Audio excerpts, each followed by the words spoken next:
ಇಂದು ನಿಮ್ಮ ಮಾತು, ನಿಮ್ಮ ನಗು, ನಿಮ್ಮ ಧೈರ್ಯ ಎಲ್ಲವೂ ಸೇರಿ ಒಂದು ಅದ್ಭುತ ನೆನಪಿನ ಅಧ್ಯಾಯವಾಗಲಿ ಎಂದು ಆಶಿಸುತ್ತಾ ವಿದ್ಯಾದೇವತೆಯಾದ ಶಾರದಾಂಬೆಯ ಚರಣ ಕಮಲಗಳಿಗೆ ನಮಿಸುತ್ತಿದ್ದೇನೆ. ಇದೀಗ 2026-27ನೇ ಸಾಲಿನ ಶಾಲಾ ಸಂಘಗಳ ಉದ್ಘಾಟನಾ ಕಾರ್ಯಕ್ರಮ. ಶ್ರೀ ಮಹಾಗಣಪತಿ ಮನಸಾ ಸ್ಮರಾಮಿ, ಮಹಾಗಣಪತಿ ಮನಸಾ ಸ್ಮರಾಮಿ, ವಸಿಷ್ಠ ವಾಮದೇವಾದಿ ವಂದಿತ ಮಹಾಗಣ. ಎಲ್ಲರಿಗೂ ಶುಭ ಮುಂಜಾನೆ. ನಾವಿಂದು ನಮ್ಮ ಶಾಲಾ ಸಂಸತ್ತಿನ ಪದಾಧಿಕಾರಿಗಳ ಆಯ್ಕೆ ಹಾಗೂ ವಿವಿಧ ಸಂಘಗಳ ಉದ್ಘಾಟನಾ ಸಮಾರಂಭದಲ್ಲಿ ಸೇರಿದ್ದೇವೆ. ಈ ಸಮಾರಂಭದಲ್ಲಿ ಅಧ್ಯಕ್ಷತೆಯನ್ನು ವಹಿಸಿರುವ ಆಡಳಿತ ಮಂಡಳಿಯ ಕಾರ್ಯದರ್ಶಿಯವರಾದ ಶ್ರೀಕೃಷ್ಣ ಶರ್ಮಾ ಸರ್ ಇವರಿಗೆ ಹೃತ್ಪೂರ್ವಕ ಸ್ವಾಗತವನ್ನು ಬಯಸುತ್ತಿದ್ದೇನೆ. ಇಂದಿನ ಕಾರ್ಯಕ್ರಮವನ್ನು ಉದ್ಘಾಟಿಸಿ ಅತಿಥಿ ಸ್ಥಾನವನ್ನು ಅಲಂಕರಿಸಲಿರುವ ಡಾಕ್ಟರ್ ಸಂತೋಷ್ ND, ಕನ್ನಡ ಶಿಕ್ಷಕರು, ಸರಕಾರಿ ಪ್ರೌಢಶಾಲೆ ಎಡಮಂಗಲ ಇವರನ್ನು ಸಹ ಈ ಕಾರ್ಯಕ್ರಮಕ್ಕೆ ಎಲ್ಲರ ಪರವಾಗಿ ಪ್ರೀತಿಪೂರ್ವಕವಾಗಿ ಸ್ವಾಗತಿಸುತ್ತಿದ್ದೇನೆ. ಹಾಗೆಯೇ ಇಂದಿನ ಕಾರ್ಯಕ್ರಮದಲ್ಲಿ ಉಪಸ್ಥಿತರಿರುವ ನಮ್ಮ ಶಾಲಾ ಮುಖ್ಯ ಗುರುಗಳಾದ ಶ್ರೀಯುತ ಸತ್ಯಶಂಕರ್ ಭಟ್ M ಇವರನ್ನು ಆದರದಿಂದ ಸ್ವಾಗತಿಸುತ್ತಿದ್ದೇನೆ. ಹಾಗೆಯೇ ಈ ವೇದಿಕೆಯಲ್ಲಿ ಉಪಸ್ಥಿತರಿರುವಂತಹ ಸಂಸತ್ತಿನ ಪದಾಧಿಕಾರಿಗಳು ಹಾಗೂ ವಿವಿಧ ಸಂಘಗಳ ಅಧ್ಯಕ್ಷರನ್ನು ಕೂಡ ಈ ಕಾರ್ಯಕ್ರಮಕ್ಕೆ ಪ್ರೀತಿಪೂರ್ವಕವಾಗಿ ಸ್ವಾಗತಿಸುತ್ತಿದ್ದೇನೆ. ಹಾಗೂ ನೆರೆದಿರುವಂತಹ ಬೋಧಕೇತರ ವೃಂದದವರನ್ನು ಪ್ರೀತಿಪೂರ್ವಕವಾಗಿ ಸ್ವಾಗತಿಸುತ್ತಿದ್ದೇನೆ. ಹಾಗೂ ನನ್ನ ನೆಚ್ಚಿನ ಸಹಪಾಠಿಗಳು ಹಾಗೂ ಎಲ್ಲ ವಿದ್ಯಾರ್ಥಿನಿಯರನ್ನು ಈ ಕಾರ್ಯಕ್ರಮಕ್ಕೆ ಪ್ರೀತಿಯಿಂದ ಸ್ವಾಗತಿಸುತ್ತಿದ್ದೇನೆ. ಮತ್ತೊಮ್ಮೆ ಮಗದೊಮ್ಮೆ ಎಲ್ಲರನ್ನೂ ಗೌರವಪೂರ್ವಕವಾಗಿ ಸ್ವಾಗತಿಸುತ್ತಾ ವೇದಿಕೆಯಿಂದ ವಿರಮಿಸುತ್ತೇನೆ. ಧನ್ಯವಾದಗಳು. ಪ್ರೌಢಶಾಲೆಯ ಅಧ್ಯಾಪಕರಾಗಿ, ಸಾಹಿತಿಗಳಾಗಿ, ಸಾಹಿತ್ಯ ಕ್ಷೇತ್ರದಲ್ಲಿ ಸಾಕಷ್ಟು ನಮ್ಮ ಶಾಲೆಯಲ್ಲಿ 2 ಕಾರ್ಯಕ್ರಮಗಳು ಜರುಗಿದ್ದು. ಮೊದಲನೇದು ನಾಯಕರ ಆಯ್ಕೆ, ಮತ್ತೊಂದು ಸಂಘಗಳ ಉದ್ಘಾಟನೆ ಅಂತಕ್ಕಂಥದ್ದು.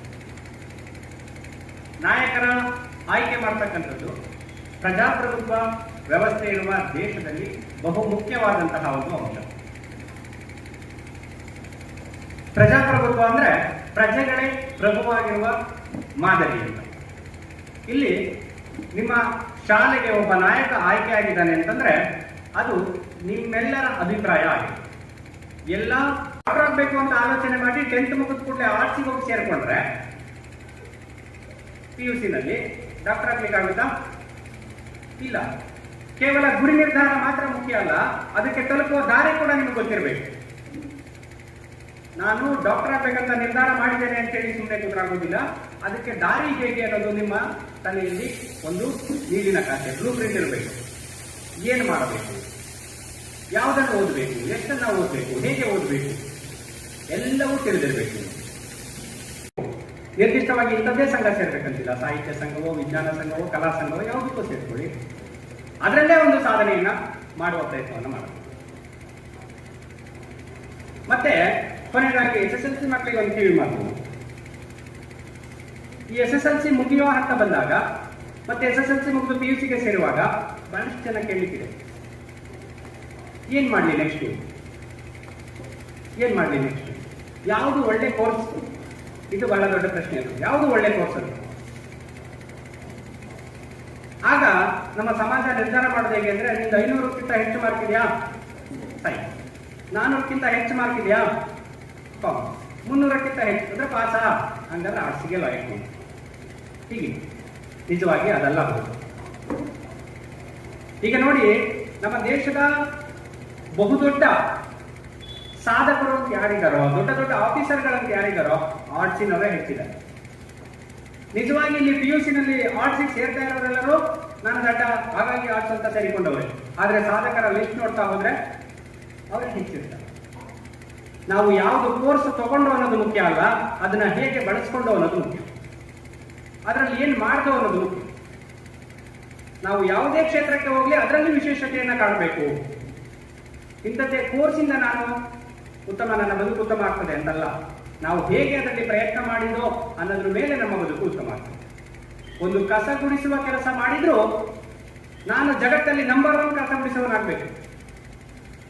ನನ್ನ ಹೆಸರು ಕಸ ಗುಡಿಸುವಲ್ಲಿ ಜಗತ್ತಲ್ಲಿ ನಂಬರ್ 1 ಅನ್ನೋದ್ರಲ್ಲಿ ಬರಬೇಕು ಅನ್ನೋ ಆಲೋಚನೆ ಇರಬೇಕು.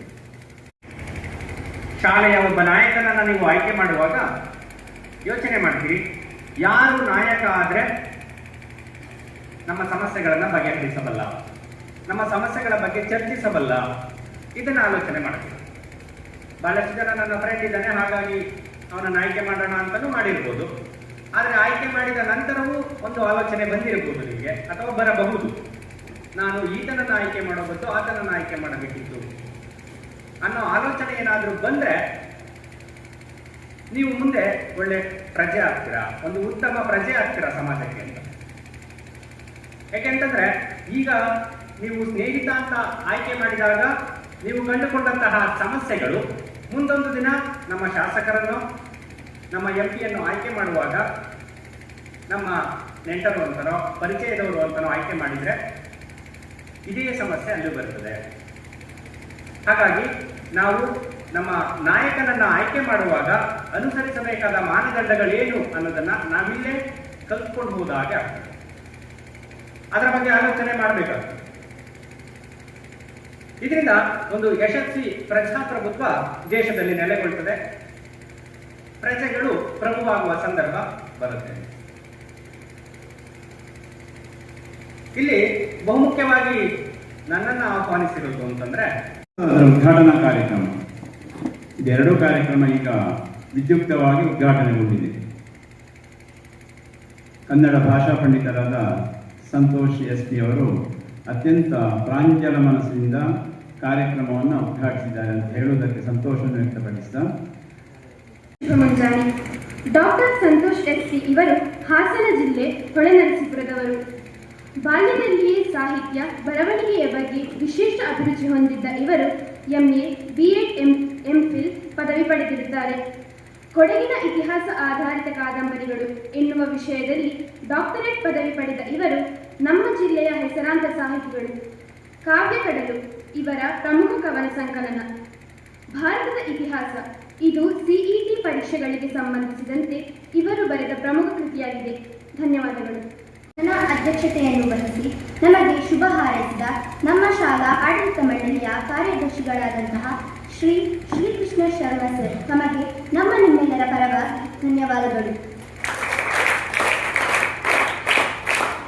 ಇಂದು ನಮ್ಮ ಶಾಲೆಯಲ್ಲಿ ನಡೆದ ವಿಜ್ಞಾನ ಸಂಘ, ಇಕೋ ಕ್ಲಬ್, ಕಲಾ ಸಂಘ, ಕ್ರೀಡಾ ಸಂಘ, ಸಾಹಿತ್ಯ ಸಂಘ ಈ ಎಲ್ಲ ಸಂಘವನ್ನು ದೀಪ ಪ್ರಜ್ವಲಿಸಿ ಉದ್ಘಾಟಿಸಿದ ನಮ್ಮ ಕಾರ್ಯಕ್ರಮದ ಮುಖ್ಯ ಅತಿಥಿಗಳಾದಂತಹ ಡಾಕ್ಟರ್ ಸಂತೋಷ್ SP, ಕನ್ನಡ ಶಿಕ್ಷಕರು, ಸರ್ಕಾರಿ ಪ್ರೌಢಶಾಲಾ ಎಡಮಂಗಲ, ತಮ್ಮ ಅಮೂಲ್ಯವಾದ ಸಮಯವನ್ನು ನಮಗಾಗಿ ಮೀಸಲಿಟ್ಟು ಸ್ಫೂರ್ತಿಯ ಮಾತನಾಡಿ ಹರಿಸಿದ್ದಕ್ಕೆ ನಿಮಗೆ ತುಂಬು ಹೃದಯದ ಧನ್ಯವಾದಗಳು. ಈ ಕಾರ್ಯಕ್ರಮದಲ್ಲಿ ಉಪಸ್ಥಿತರಿದ್ದು ಹಿತನುಡಿಗಳನ್ನು ಹರಸಿದ ನಮ್ಮ ಶಾಲಾ ಮುಖ್ಯ ಗುರುಗಳಾದಂತಹ ಸತ್ಯಶಂಕರ್ ಸರ್, ತಮಗೆ ಹೃತ್ಪೂರ್ವಕ ಧನ್ಯವಾದಗಳು. ಪ್ರತಿ ಸಂಘದ ಅಧ್ಯಕ್ಷರು ಹಾಗೂ ಪದಾಧಿಕಾರಿಗಳಿಗೂ ಧನ್ಯವಾದಗಳು. ಎಲ್ಲ ಸಂಘಗಳ ಉಸ್ತುವಾರಿ ಶಿಕ್ಷಕರಿಗೆ ಹಾಗೂ ಬೋಧಕೇತರ ಸಿಬ್ಬಂದಿಗಳಿಗೆ ಹಾಗೂ ಕಾರ್ಯಕ್ರಮಕ್ಕೆ ಉತ್ತಮ ನಿರೂಪಣೆ ಮಾಡಿದ ನಮ್ಮ ಶಾಲಾ 8ನೇ ತರಗತಿಯ ವಿದ್ಯಾರ್ಥಿಗಳಾದಂತಹ ಶ್ರಾವ್ಯ ಹಾಗೂ ಧನ್ವಿ ಇವರಿಗೆ ನಿಮ್ಮೆಲ್ಲರ ಪರವಾಗಿ ಧನ್ಯವಾದಗಳು. ವಿದ್ಯಾರ್ಥಿ ಮಿತ್ರರೇ, ಎಲ್ಲ ಸಂಘಗಳಲ್ಲಿ ಸಕ್ರಿಯವಾಗಿ ಭಾಗವಹಿಸಿ ನಮ್ಮಲ್ಲಿರುವ ಕಲೆ, ಸಾಹಿತ್ಯ, ವಿಜ್ಞಾನ, ಕ್ರೀಡೆ ಎಲ್ಲ ಪ್ರತಿಭೆಗಳನ್ನು ಬೆಳಗೋಣ ಎಂದು ಹೇಳುತ್ತಾ ಈ ಕಾರ್ಯಕ್ರಮವನ್ನು ಮುಕ್ತಾಯಗೊಳಿಸುತ್ತಿದ್ದೇವೆ. ಧನ್ಯವಾದಗಳು. ಎಲ್ಲರನ್ನೂ